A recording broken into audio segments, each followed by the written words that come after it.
Long before lobsters were served beneath chandeliers on silver platters, they were thrown into fields as fertilizer. There was a time when prisoners complained about being fed too many of them. Servants wrote clauses into contracts limiting lobster meals to no more than twice a week. In parts of colonial America, piles of their shells lined the shoreline so high that travelers could smell them before they saw the ocean itself. Today, people willingly pay hundreds of dollars for a single lobster dinner. Some of the rarest specimens are flown across continents in climate-controlled containers. Luxury restaurants display them like jewels. Entire coastal economies depend on them. And somewhere, at this very moment, someone is posting a photograph of melted butter dripping from a lobster claw as if it were proof they have made it. How did that happen? How does an animal go from prison food to status symbol? From being considered barely fit for servants to becoming one of the world's most expensive delicacies? Because this isn't really a story about seafood. It's a story about power. It's about perception. About scarcity. About marketing. About human psychology itself. And perhaps most surprisingly, it's about one of the oldest lessons in history. That value has almost nothing to do with what something is, and everything to do with what people believe it to be. To understand how a creature crawling across the cold, dark floor of the Atlantic became a symbol of luxury, we have to travel back hundreds of millions of years, long before humans built empires, invented money, or even knew what hunger was. Because the lobster's story began in a world so alien it might as well have been another planet. Imagine the Earth nearly 500 million years ago. The continents looked nothing like they do today. Strange creatures with armored shells drifted through shallow seas. Giant arthropods stalked the ocean floor. There were no birds in the sky. No mammals on land. No flowers. No grass. And among the countless evolutionary experiments taking place beneath the waves, distant ancestors of the modern lobster were slowly developing one extraordinary advantage: armor. The lobster belongs to a group called crustaceans, relatives of crabs, shrimp, and crayfish. Their bodies are essentially biological fortresses, a hard external skeleton protecting soft flesh beneath.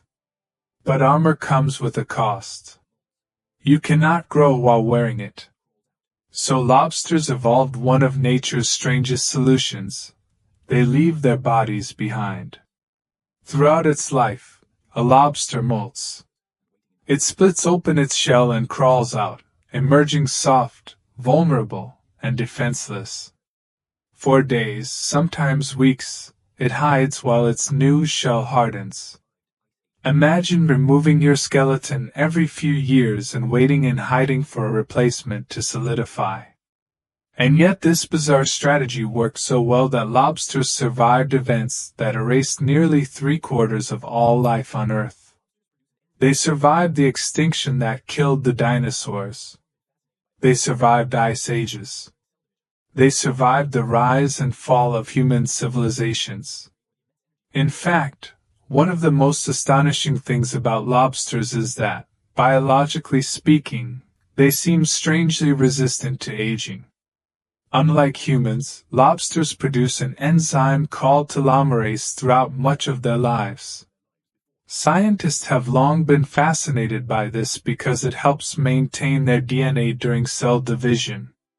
While lobsters are not immortal, they eventually die from disease, injury, or the immense energy required to molt. They can continue growing for decades. A lobster doesn't stop growing because it gets old. It stops growing because life eventually becomes too difficult to sustain. That means somewhere in the Atlantic, there are lobsters older than many nations. Some may have begun their lives before the First World War. Others were alive when Abraham Lincoln was president. And if that sounds unbelievable, consider this. A large lobster can take more than 50 years to reach its size. But for all their biological mysteries, lobsters spent most of human history hidden beneath cold waters, largely unnoticed by the great civilizations of the ancient world. The Egyptians immortalized cats. The Romans celebrated wine. The Chinese built traditions around tea. The lobster remained in the shadows. Part of the reason is geography. The American lobster, the species that would eventually become famous, lives primarily along the northeastern coast of North America, from Labrador to North Carolina.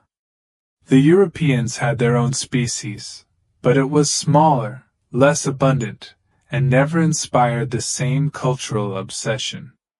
For thousands of years, indigenous peoples living along the Atlantic coast understood something Europeans would later forget. The ocean gives generously. Archaeological evidence suggests Native American communities harvested lobsters long before European arrival. They used them as food, bait, and fertilizer. To people living alongside the sea, lobsters weren't exotic. They were simply there. Reliable. Abundant. As common as fallen leaves. Then, in the early 1600s, ships began appearing on the horizon. European settlers arrived in North America carrying dreams of wealth, land, and opportunity. What they found instead was hardship. Winters were brutal. Crops failed. Disease spread quickly. Entire settlements struggled to survive. And yet there was one resource that seemed endless. Lobsters. Accounts from early colonists describe lobsters washing ashore in astonishing numbers. Some reports claimed they piled up 2 feet high after storms. Others described catching them by hand or scooping them into baskets. Whether every account was perfectly accurate hardly matters. The point is that abundance shaped perception. Humans have an almost universal tendency to undervalue what is plentiful. Air is free. Gold is expensive. Not because one is more important than the other, but because one is scarce. The settlers quickly learned that lobsters required almost no effort to obtain. They weren't hunted with specialized equipment. They weren't reserved for celebrations. They were survival food. Imagine opening your front door and finding dinner waiting outside. That was the lobster. And soon, familiarity became contempt. By the 17th and 18th centuries, lobsters had acquired an unfortunate reputation throughout New England. They became associated with poverty, desperation, and social status at the very bottom of society. Servants ate lobster. Prisoners ate lobster. Indentured laborers ate lobster. In Massachusetts, stories emerged, some likely exaggerated but rooted in truth, that servants protested being fed lobster too frequently. Contracts reportedly included provisions limiting lobster meals. Whether every contract survived the passage of time is less important than the fact that people believed such stories. The lobster had become a cultural punchline. Imagine telling someone in 1750 that one day wealthy tourists would spend half a day's wages to eat what they considered garbage. They would have laughed. And perhaps that's the strangest part of history. People living through it almost never recognize its absurdities. Think about it. Roman elites once paid fortunes for a fish sauce called garum. Tulips briefly became more valuable than houses in the Dutch Republic.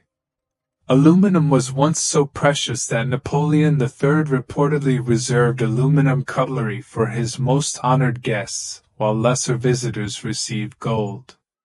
Value changes. Reality doesn't. The lobster itself remained exactly what it had always been, a marine crustacean with claws and a shell. Only human perception changed. But perception alone wasn't enough to transform lobster into luxury. Something else had to happen. Technology. For most of history, seafood had one enormous problem. It spoiled. Fast. Before refrigeration, transporting fresh lobster inland was nearly impossible. Coastal communities could eat it, but cities hundreds of miles away had little access. Lobsters remained trapped by geography. Then came the 19th century. And with it, the Industrial Revolution. Railroads began connecting distant regions. Factories changed how food was processed. Steam power accelerated trade. Humanity was shrinking the world. Suddenly, the impossible became possible. In the mid-1800s, canning technology emerged as a revolutionary force. Foods that once spoiled in days could now survive months. Entrepreneurs recognized an opportunity. If lobster was cheap on the coast and unavailable inland, someone could make a fortune bridging the gap. Canneries appeared throughout Maine and the Canadian Maritimes. Workers processed enormous quantities of lobster, sealing the meat inside metal containers and shipping it across America. Ironically, canned lobster initially reinforced its reputation as cheap food. It was served in saloons, used in stews, added to sandwiches. Sometimes consumers didn't even know they were eating it. Fresh lobster remained largely inaccessible. Canned lobster became industrial food. But hidden within this transformation was a consequence no one anticipated. The lobsters were disappearing.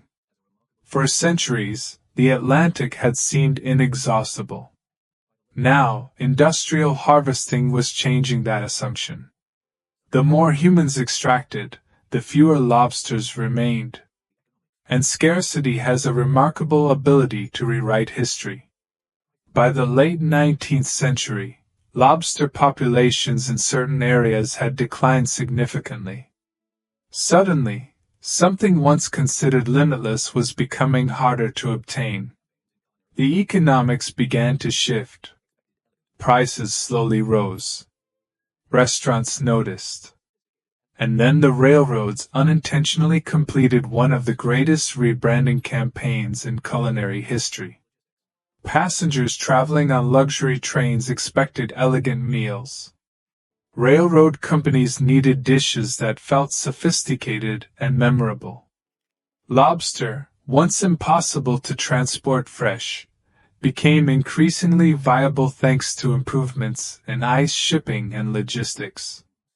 People from inland cities experienced lobster not as poor fishermen did, but as wealthy travelers. Context changed everything. A lobster eaten from a wooden bowl beside a dock feels different from a lobster served on fine china while crossing the American landscape in a velvet-lined railcar. Humans don't merely consume food. We consume stories. And the story surrounding lobster was beginning to change. By the early 20th century, another technological revolution arrived: refrigeration. It's difficult to overstate how dramatically refrigeration altered human civilization. Entire industries emerged because cold could now travel.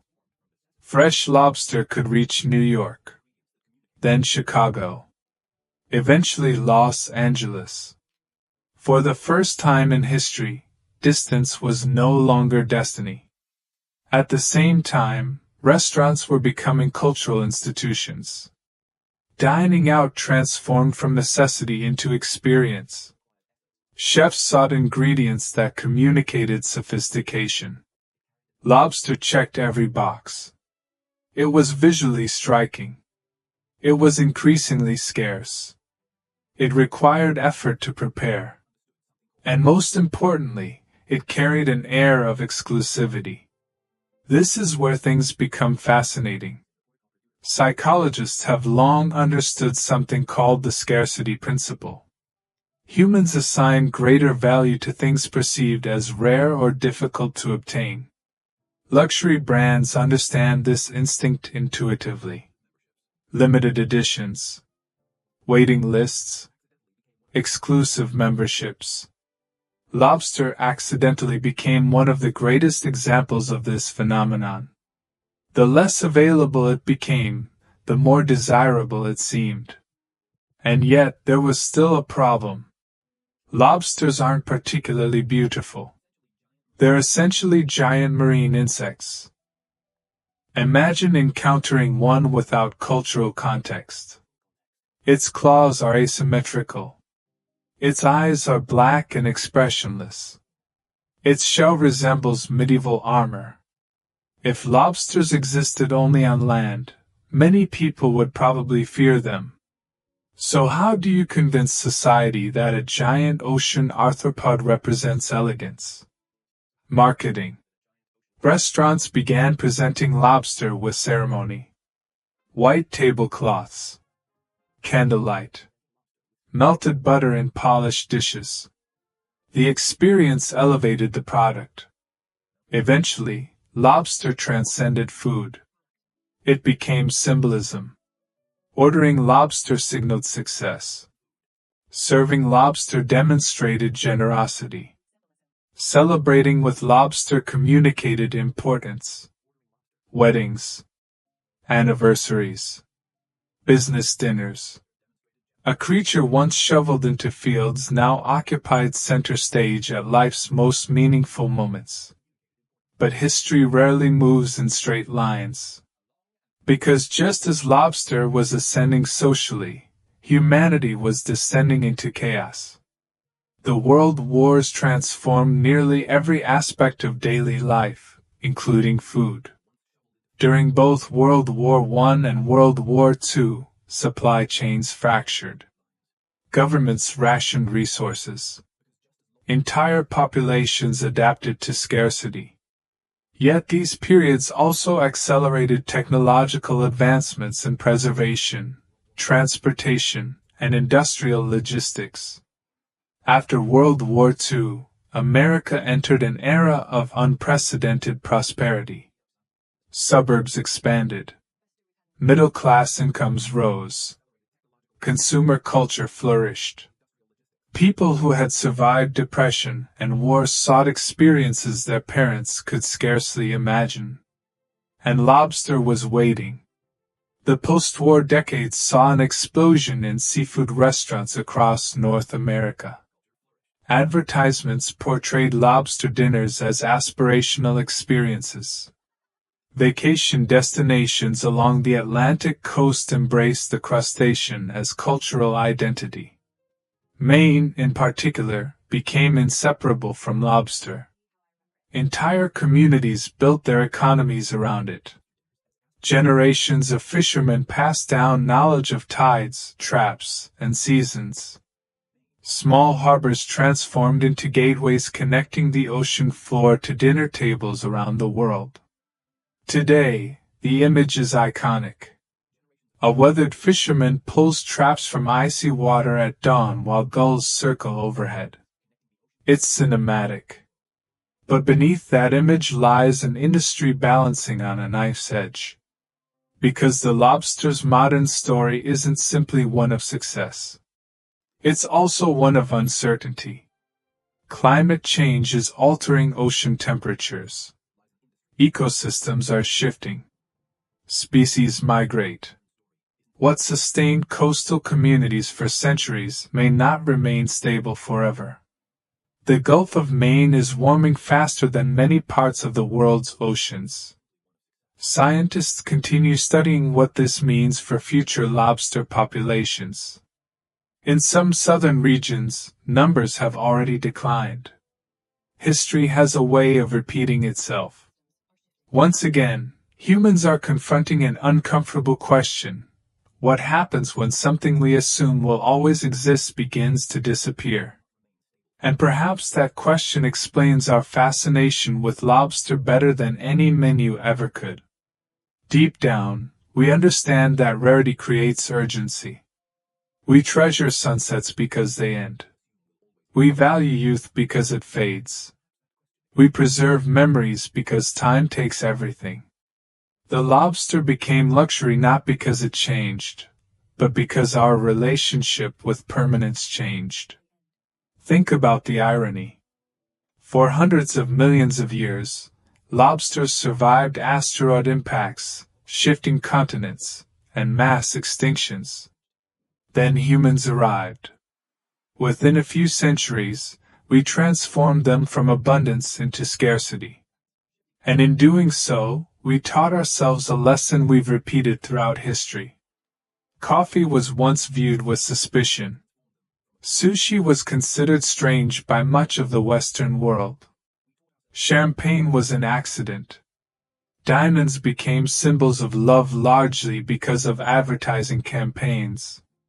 Civilization runs on collective agreements. Money only has value because we believe it does. Borders exist because we say they do. Luxury itself is, in many ways, a story. And no creature embodies that truth more perfectly than the lobster. Even today, if you remove the candles, the butter, the oceanfront restaurant, and the carefully constructed mythology, what remains? A crustacean. The same crustacean that washed ashore in enormous piles centuries ago. The same crustacean prisoners once dreaded seeing on their plates. The same creature indigenous communities harvested without ceremony long before Europeans crossed the Atlantic. Nothing about the lobster changed. Only us. Perhaps that's why this story resonates so deeply. Because somewhere in our own lives, we are all lobsters. We spend years assigning value to careers, possessions, titles, and symbols, often forgetting how fragile those judgments really are. History reminds us that today's luxury may become tomorrow's commonplace. And today's commonplace may someday become priceless. So the next time you see a lobster tank in a restaurant, pause for a moment.